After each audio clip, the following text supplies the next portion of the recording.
എല്ലാവർക്കും നമസ്കാരം. ബിസിനസ് ചെയ്യുന്ന എല്ലാവരുടെയും തന്നെ ആഗ്രഹമാണ് സ്കെയിൽ ചെയ്യുക, സ്കെയിലപ്പ് ചെയ്യുക എന്നൊക്കെ ഉള്ളത്. ആക്ച്വലി എന്താണ് ഈ സ്കെയിൽ? അല്ലെങ്കിൽ സ്കെയിലപ്പിന് വേണ്ടി വളർച്ചയ്ക്ക് വേണ്ടി പോകുന്ന ആളുകൾ ആ സ്കെയിൽ എന്നുള്ള വാക്കിൽ തന്നെയുണ്ട് അതിൽ 5 കാര്യങ്ങൾ നമ്മൾ ശ്രദ്ധിക്കേണ്ടത്. ഇത് ചെയ്താൽ തന്നെയാണ് ശരിക്കും ആ ഒരു സ്കെയിലപ്പ് എന്ന് പറയുന്ന അവസ്ഥ ഓർഗനൈസേഷനിൽ ഉണ്ടാവുള്ളൂ. അപ്പോൾ നമുക്ക് അത് ഓരോന്നായിട്ട് നമുക്കൊന്ന് വിശകലനം ചെയ്യാം. ആ സ്കെയിൽ എന്ന് പറയുന്ന കോൺസെപ്റ്റിലെ എസ് ഡിനോട്ട് ചെയ്യുന്നത് സ്ട്രാറ്റജിയാണ്. സ്ട്രാറ്റജി എന്ന് പറയുമ്പോൾ ഉദ്ദേശിക്കുന്നത് എന്താണ് നമ്മുടെ സ്ഥാപനത്തിൻ്റെ ഒരു വിഷൻ, ദീർഘകാലഘട്ടത്തിൽ നമ്മൾ എവിടെ എത്തിച്ചേരാനാണ് പ്രവർത്തിക്കുന്നത്. താൽക്കാലികമായിട്ടുള്ള അഡ്ജസ്റ്റ്മെൻറ്റുകൾ മാത്രമല്ല, ലോങ് ടേം വിഷനിൽ തന്നെയാണോ സ്ഥാപനം മുന്നോട്ട് പോയിക്കൊണ്ടിരിക്കുന്നത്, എന്ത് യുണീക്ക് വാല്യൂ ആണ് നമുക്കുള്ളത്, എന്ത് റോഡ് മാപ്പിലാണ് നമ്മുടെ ഓർഗനൈസേഷൻ സഞ്ചരിച്ചുകൊണ്ടിരിക്കുന്നത്, ഇതിനെപ്പറ്റി നമ്മുടെ കമ്പനിയിൽ എല്ലാവർക്കും ബോധ്യമുണ്ടോ എന്നുള്ളതാണ് ഏറ്റവും ഇമ്പോർട്ടൻറ്റ്. നടത്തുന്ന വ്യക്തിക്കോ അല്ലെങ്കിൽ ടോപ്പ് മാനേജ്മെൻറ്റോ മാത്രമല്ല, കമ്പനിയിലെ ഏതൊരാളോട് ചോദിച്ചാലും നമ്മുടെ സ്ട്രാറ്റജി ഇന്നതാണെന്ന് ഒറ്റ സെൻറ്റൻസിൽ എക്സ്പ്ലെയിൻ ചെയ്യാൻ പറ്റുന്നുണ്ടെങ്കിൽ അത് തന്നെ സ്കെയിലപ്പിലേക്ക് പോകുന്നതിൻ്റെ ആദ്യപടിയായി. അത്തരത്തിലുള്ള സ്ട്രാറ്റജിയാണ് എസ് എന്നതുകൊണ്ട് ഉദ്ദേശിക്കുന്നത്. C for cash. നമ്മുടെ ബിസിനസ്സിൻ്റെ ഒരു ഗ്രോത്തിൻ്റെ ഫ്യൂവൽ എന്ന് പറയുന്നത് ക്യാഷ് തന്നെയാണ്. അപ്പോൾ നമുക്ക് ഫൈനാൻഷ്യൽ റിസോഴ്സസും ഡിസിപ്ലിനും വളരെ ഇമ്പോർട്ടൻ്റ് ആണ്.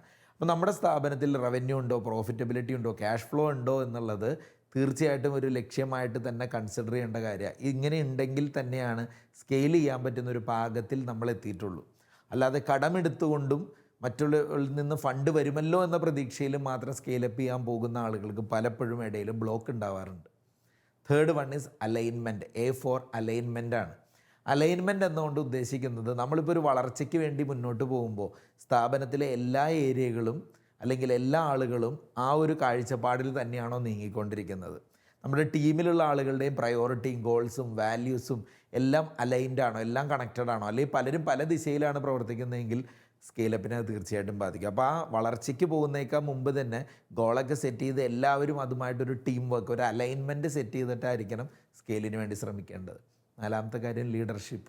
എപ്പോഴും where the leader looks there goes the company എന്ന, നയിക്കുന്ന ആളുകൾ എങ്ങോട്ട് നോക്കുന്നു പ്രസ്ഥാനം അങ്ങോട്ട് പോകുന്നു. അപ്പോൾ തീർച്ചയായിട്ടും ലീഡർഷിപ്പ് എങ്ങനെയുള്ളതായിരിക്കണം? ടീമിനെ ഇൻസ്പയർ ചെയ്തുകൊണ്ട് കൂടുതൽ ലീഡേഴ്സിനെ ക്രിയേറ്റ് ചെയ്യുക. ഫോളോവറിനെ ഉണ്ടാക്കുക എന്നുള്ളതല്ല, കൂടുതൽ ലീഡേഴ്സിനെ ക്രിയേറ്റ് ചെയ്യുന്ന സ്ഥാപനങ്ങളാണ് സ്കെയിൽ ചെയ്തു പോകുന്നത്. വളർന്ന ഏത് സ്ഥാപനം നോക്കിക്കോ, അവിടെയെല്ലാം മാനേജ്മെൻറ്റിൻ്റെ ഈ കഴിവാണ് ഏറ്റവും ഇമ്പോർട്ടൻ്റ് ആയിട്ടുള്ള ആ ലീഡർഷിപ്പ് സ്കില്ല്. കാരണം കൂടുതൽ ലീഡേഴ്സിനെ ക്രിയേറ്റ് ചെയ്ത് എംപവർ ചെയ്ത് അവരടുത്ത ലെവലിലേക്ക് എത്തുമ്പോൾ സ്ഥാപനത്തെയും അവരടുത്ത ലെവലിലേക്ക് കൊണ്ടുപോകും. And finally E four execution.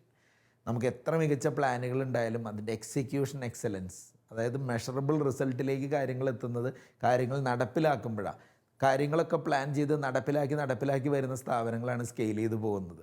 അപ്പോൾ നമുക്ക് കൂടുതൽ ആക്ഷൻസ് പ്ലാൻസ് മാത്രമല്ല, ആക്ഷനബിൾ പ്ലാൻസ് മാത്രം ഇട്ടാൽ പോരാ, അത് ഹൈ ഇമ്പാക്റ്റ് ആക്ടിവിറ്റീസൊക്കെ ഇംപ്ലിമെൻറ്റ് ചെയ്ത് ഓണർഷിപ്പ് എടുത്ത് പോകുന്ന ഒരു സംവിധാനം കൂടെ ഉണ്ടെങ്കിലേ സ്കെയിൽ ചെയ്യാൻ പറ്റുള്ളൂ. അപ്പോൾ സ്കെയിൽ എന്ന് പറയുന്ന വാക്കിൽ തന്നെയുണ്ട് strategy, cash, alignment, leadership, execution. ഈ കാര്യങ്ങളിൽ ഫോക്കസ് ചെയ്ത് പോയാലാണ് ശരിക്കും ആ സ്കെയിൽ ചെയ്യുക, സ്കെയിലപ്പ് ചെയ്യുക എന്നൊക്കെ പറയുന്നത് പക്ക ക്ലാരിറ്റിയിൽ പോകാൻ പറ്റും. അപ്പോൾ ഇതൊരു ഫ്രെയിം വർക്കായിട്ട് ഈ സ്കെയിൽ ഫ്രെയിം വർക്ക് ഉപയോഗിക്കുക, വളർച്ചയുമായി മുന്നോട്ട് പോവുക. Thank you.